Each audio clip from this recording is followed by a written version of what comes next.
Assalamualaikum warahmatullahi wabarakatuh. Pada kali ini, Miss Novita akan membahas lagi materi yang baru, yaitu mengidentifikasi dan menyimpulkan teks cerpen. Pada minggu lalu, kita sudah membahas teks pidato.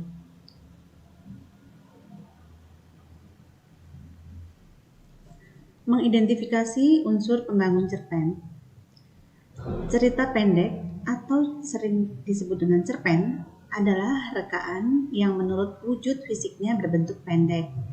Pada umumnya, cerpen merupakan cerita yang habis dibaca sekitar 10 menit atau setengah jam. Jumlah katanya sekitar 500 sampai 5.000 kata. Dalam cerpen terdapat unsur-unsur pembangun yang berfungsi untuk merangkai suatu cerita. Apa saja unsur-unsur cerpen tersebut? Unsur-unsur pembangun cerpen diantaranya adalah tema, amanat, alur, penokohan, latar, sudut pandang, dan gaya bahasa. Yang mana unsur-unsur ini disebut dengan unsur-unsur intrinsik. Karena di sini adalah tentang cerpen, maka di sini adalah unsur-unsur intrinsik karya sastra.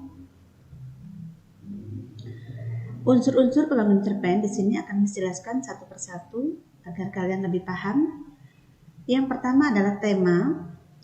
Tema ini adalah pokok pembicaraan suatu teks. Ya, ingat tema bukan judul. Tetapi di tema ini adalah intisari atau garis besar dari cerita tersebut.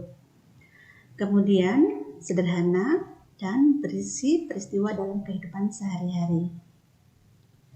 Sedangkan amanat yaitu pesan atau nilai pendidikan yang terdapat di dalam cerpen. Amanat selalu berkaitan dengan tema cerpen. Alur adalah pola pengembangan cerita yang terbentuk oleh hubungan sebab akibat.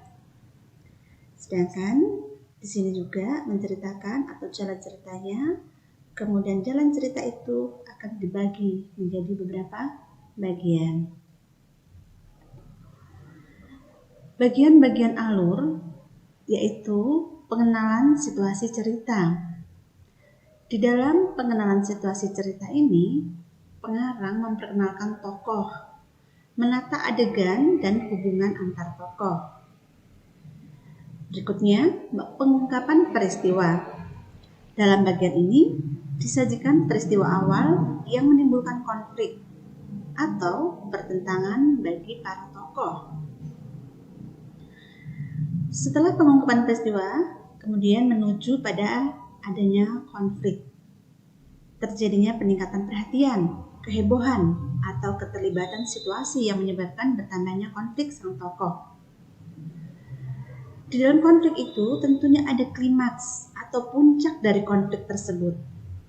Nah, inilah bagian cerita yang paling besar dan mendebarkan. Pada bagian ini terdapat perubahan nasib beberapa tokoh. Misalnya, apakah ia berhasil atau gagal dalam menyelesaikan masalahnya. Kemudian di bagian penyelesaian, bagian akhir cerita ini berisi penjelasan tentang nasib yang dialami para tokoh setelah mengalami peristiwa puncak atau klimaks tersebut. Namun, ada pula cerita yang sengaja dibiarkan menggantung tanpa ada bagian penyelesaian. Unsur-unsur pembangun cerpen yaitu adanya penokohan. Penokohan itu cara pengarang dalam menggambarkan karakter para tokoh.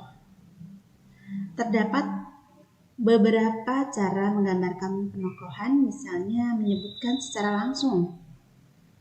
Kemudian gambaran fisik, perilaku, tata bahasa tokoh, dan lingkungan kehidupan pikiran tokoh. Yang berikutnya adalah latar. Di sini menyampaikan latar tempat, waktu, dan suasana terjadinya peristiwa. Di bagian sudut pandang adalah posisi pengarang menempatkan dirinya dalam membawakan cerita. Sudut pandang dapat dilakukan dengan beberapa cara. Misalnya, sudut pandang orang pertama. Jadi pengarang berperan langsung sebagai tokoh utama. Ciri khasnya adalah aku, keakuan, dan sudut pandang orang ketiga. Pengarang berperan sebagai pihak ketiga yang serba tahu atau sebagai pengamat. Gaya bahasa juga merupakan unsur-unsur pembangun cerpen. Di sini gaya bahasa berfungsi untuk menciptakan suatu nada atau suasana tertentu yang mampu melihatkan hubungan dan interaksi antara sesama tokoh. Dapat pula digunakan untuk menandai karakter tokoh antara jahat, baik, bijak, anak-anak, atau dewasa yang dapat dicerminkan dari kosakata ataupun struktur kalimat.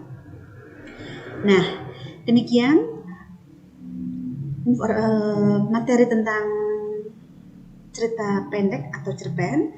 Di sini Miss baru menjelaskan unsur-unsur pembangun cerpen. Nah, pada pertemuan berikutnya Miss akan membahas tentang struktur cerpen atau struktur yang terdapat dalam cerpen. Terima kasih kalian sudah menyimak video pembelajaran ini. Mudah-mudahan apa yang disampaikan bermanfaat buat kalian. Kalian tetap jaga kesehatan dan sampai jumpa pada materi berikutnya. Wassalamualaikum warahmatullahi wabarakatuh.